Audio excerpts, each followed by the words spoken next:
balik lagi. Kita baca buku lagi ya. Kita bareng-bareng baca buku lagi. Kalian baca buku kalian, baca buku aku.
kita udah setengah jam baca bukunya, ya kan?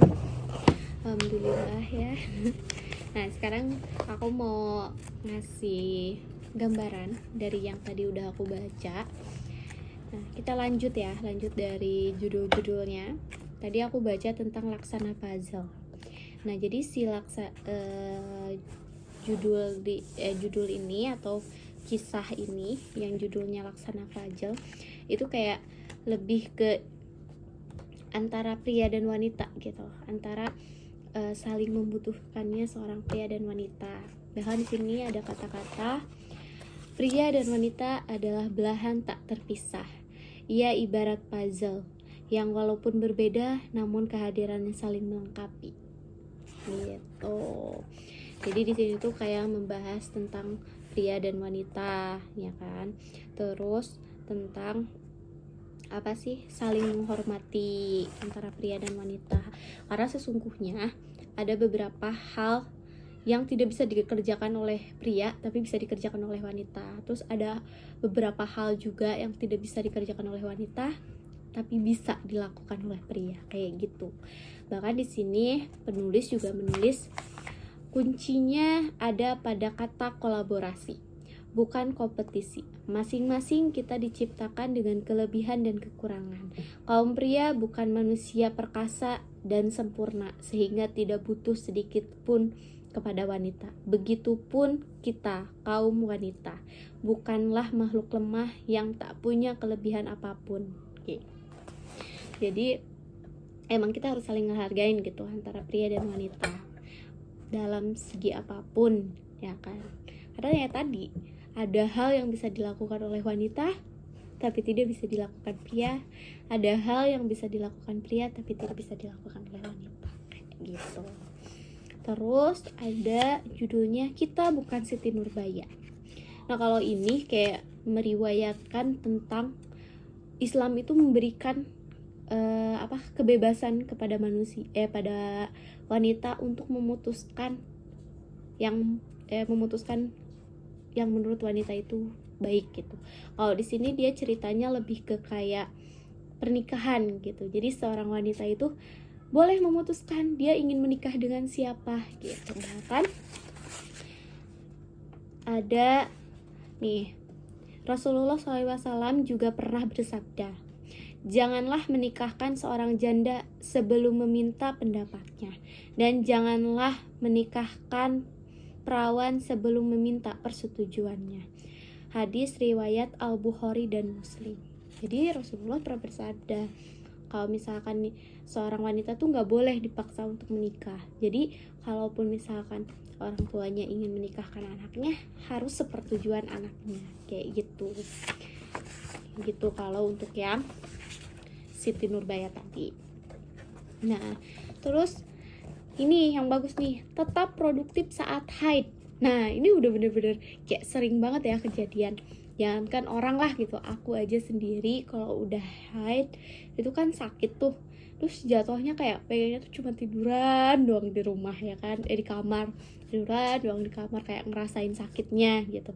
Padahal di sini si penulis kayak ngasih tahu jangan, ya waktu haid itu kita harus tetap produktif gitu, apalagi dalam segi ibadah. Karena kan kalau misalkan kita lagi haid, ya udah gitu, kita kan nggak sholat, bahkan di bulan Ramadan juga kita nggak puasa gitu kan, kayak ibaratnya libur lah gitu ya, kayak sholat puasanya. Sedangkan kalau kaum laki-laki itu kan terus menerus. Nah berarti ibaratnya kita kan tiap bulan ada liburnya tuh, otomatis kayak ketinggalan jauh nih dalam segi amal ibadahnya. Nah justru saat haid itu kita harus produktif dalam produktif dalam pekerjaan, kita harus selalu tetap produktif, terus masih semangat lah gitu kan. Terus dalam segi ibadah juga kita harus produktif.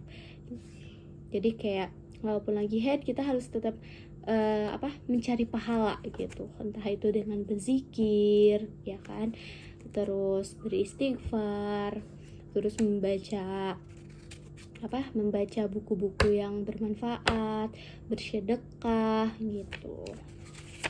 kayak gitu. Kita mencari pahala, apalagi kalau yang udah menikah ya, kayaknya kalau untuk cari pahala itu banyak dengan mijitin suami, mungkin itu pahala. Walaupun saya juga kadang males suruh mijit ya, entah kenapa.